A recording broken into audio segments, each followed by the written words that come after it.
Hello, taste with me this wine. It's from Saint Emilion. It's a Grand Cru. It's Chateau Béard la Chapelle. So it's a 2015. So taste with me. I'll get some in the glass and let's get going. Glug, glug, glug, glug, glug. So we fill it about a third full so that we have room to swirl it around. Now, first of all, we're going to use our eyes. We're going to use our different senses to give us clues. And at the end, we will decide if we like it or not, because, you know, we're all experts in our own taste. And we're going to decide if the quality's there. We're going to decide if it's representative of its appellation. As I say, this is Saint-Émilion Grand Cru, and normally it should be an elegant, fruity wine. 2015 was a very, very good year with a lot of sunshine, which meant there was a lot of ripe fruit, which means alcohol levels are relatively high. But don't forget, we're in Bordeaux here, so we're near the sea, so we don't get really, really hot temperatures. So a very nice sunny year, lots of ripe fruit, but we always have freshness because the sea tempers those temperatures, those sort of high temperatures. So before we start to taste it, we've got very important things to do with eyes. We're going to look at what we call the legs. The legs are what cling to the glass, and these show us that the alcohol level. So here we're at 14.5 degrees alcohol, which is probably the highest level that we have in Bordeaux. We are also going to look at the actual colour. So hold it against a white piece of paper.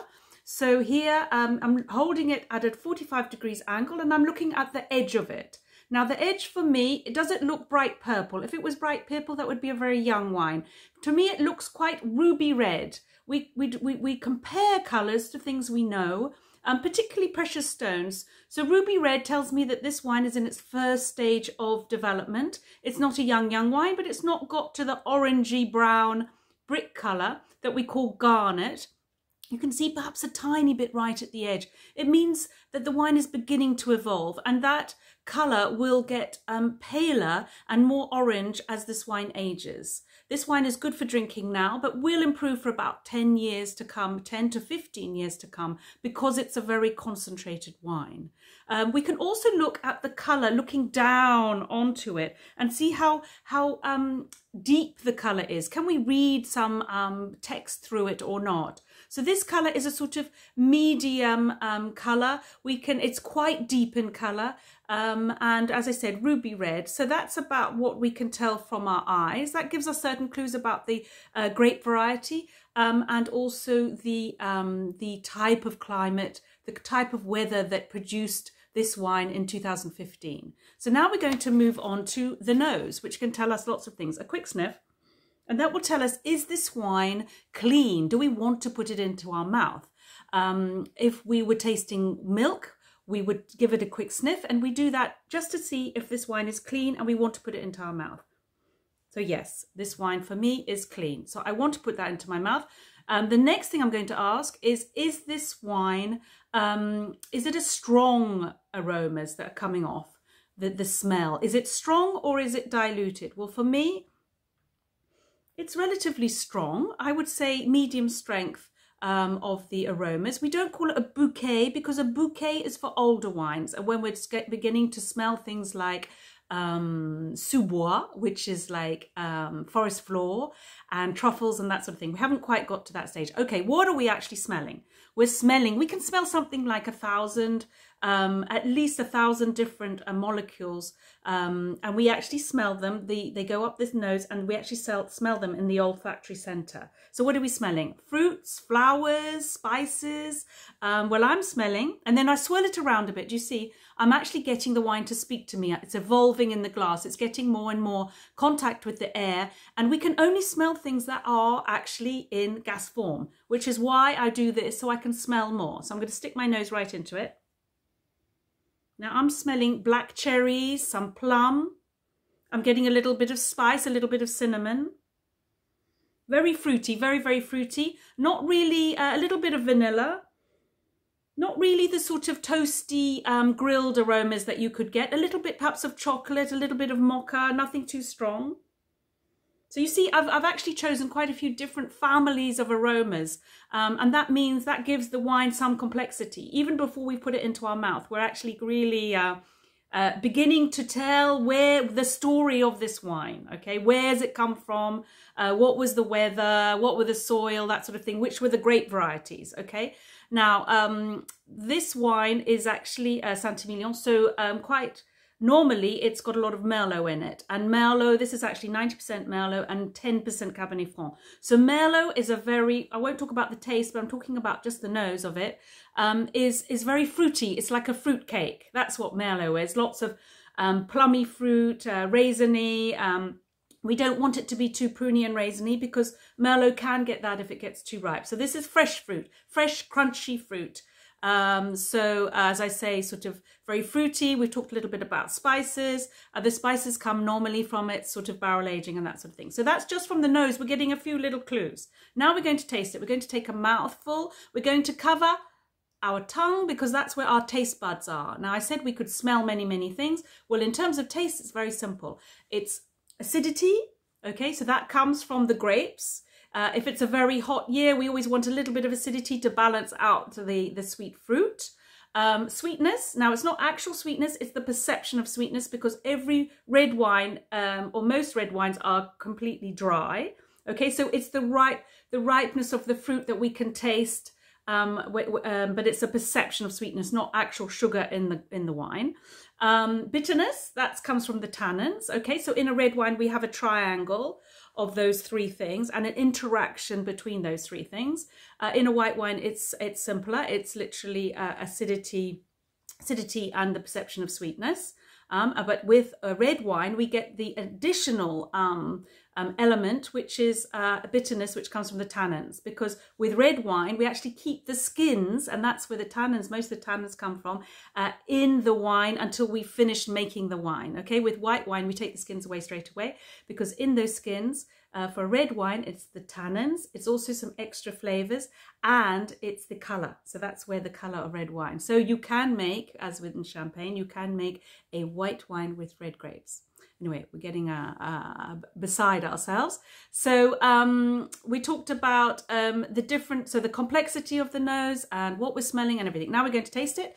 On your mouth, on your tongue, we're going to cover the tongue.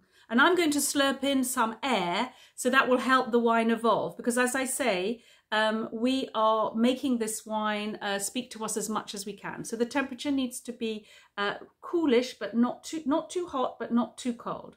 Now, if you feel it's too cold, you can cup it like that, okay?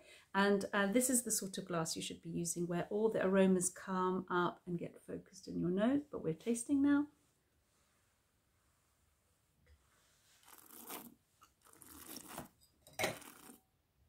I'm swallowing it. Normally I'd spit it. So we have those taste buds, sweetness, acidity, bitterness, all over the tongue. They're not in any actual particular area. So you need to swirl it around. And what we're looking at is what does it taste like? Okay, the body of it. Now there's a different sense. So we're using the sense of taste, but we're also using the sense of body. Okay, the sense of feeling, the sense of feeling, where we're feeling, is it heavy, is it light, also is it smooth, is it velvety? So all of that is using two senses, not just the sense of taste, but also the sense of feeling, the sense of touch. And we're actually using another sense as well. We're using the sense of smell again, because 80% of what we taste is actually smell, because as the wine warms up in your mouth, it's going up the back passage to your olfactory center, and it's telling us again, black cherry, plums, a little bit of, I'm getting a little bit of a floral type, a sort of rose, that sort of thing coming through. So, you know, we're using three different senses when we taste a wine. So feel, taste, obviously, and again, smelling, reconfirming what we smelled originally, but it's actually stronger. So we're looking at the body of the wine. This is a medium-bodied wine. The beginning, the attack is quite soft and fruity. That's the sort of Merlot. And then the Cabernet Franc, which makes up 10% of this wine, is coming through and giving us some body and giving us a length, a finale, or what we call in French, a finish, and the length of the finish shows you the quality of the wine. So this has got quite a long finish, so quite fresh, and some acidity that makes your tongue salivate on the edges. That's the acidity coming through. So it's a nice balance with the ripe fruit that we have. And the tannins are quite, they're firm, and you can taste them a little bit at the end. This wine will soften. That's what happens when a wine softens. It gets smoother with age, and this wine will smoothen. And the tannins are quite nice. They're quite firm, but they're not in the disharmony with the rest. And that's what we're looking for with the wine. We're looking for harmony between these different elements. So the tannins are quite smooth, quite silky, but they're there, and that's why this wine is very good with food. Quite a sort of a strong flavored food, like a strong flavored meat, like a duck or lamb or beef, or some sort of strong flavored vegetable dish would be fine. It's fresh. That's what I like about it, which makes it a good food wine. Makes you want to, doesn't fill you up, you know. It makes you want to drink and taste and eat more, which is always a good thing. And so the body, as I say, medium. There's the finish, and we can really now start to talk about our conclusions. Do we like it? Because that's the key thing. We're all different. We all taste differently. There's no rights and wrongs. Everything I've said now doesn't matter if you disagree. It's my personal taste. I'm just guiding you, giving you a little helping hand. But as I say, it's my taste. I am particularly sensitive to acidity. We all have different things that we can taste that we're very sensitive to. Some people are super tasters, perhaps you are. So what I would like to say is cheers, and I hope you learned something from this little video about this wine, which is Chateau Béard la Chapelle from St Emilion. It's a Saint Émilion Grand Cru, so that means that the actual rules are a little bit stricter than a normal generic St Emilion. The rules, for example, how many vines per hectare and the yields and that sort of thing. Saint Emilion is a limestone hill, and you have many different types of soil. So this one comes from the pied de côte, which means the foothills of this very prestigious limestone hill. It's clay and limestone, and it produces a sort of complex wine that is a gentle wine. So it's not a sort of blockbuster, it's an elegant wine, and that's what we're looking for when we're making wine. The winemaker is a Frank Moreau. He's a 9th generation of the same family. It's not a very well-known wine. It's what I call a sip, a small independent producer, and Bordeaux is full of wonderful small producers that are not very well known. So I like to promote these small independent producers, and perhaps I'll do another video like this to promote another one. So I wish you a santé, which means good health, and a very happy time. Okay.